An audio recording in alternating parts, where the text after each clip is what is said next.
அதிகாரம் 11. யோபுவின் வேதனை இன்னும் குறையவில்லை. அவருடைய சரீரத்தில் உள்ள பருக்கள் இன்னும் வேதனையை கொடுக்கிறது.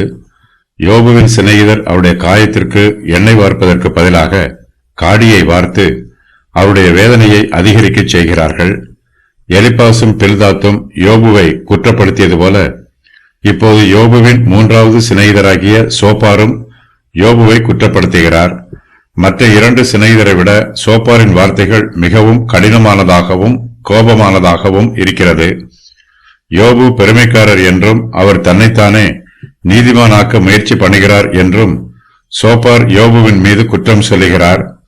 தேவன் தாமே யோபுவின் குற்றத்தை அவருக்கு உணர்த்த வேண்டும் என்று சோப்பார் சொல்லுகிறார். கர்த்தர் உணர்த்தும் போது யோபு உணர்வடைவார். தேவனுடைய ஞானம் மிகவும் பெரியது, அவருடைய நியாய தீர்ப்பு நீதியானது.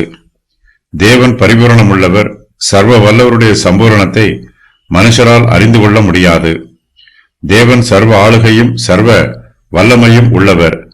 மனுஷருடைய மாயத்தை தேவன் அறிகிறார். யோபு மனம் திரும்பும் போது அவர் கர்த்தருடைய கிருபையை திரும்பவும் பெற்றுக்கொள்ளலாம்.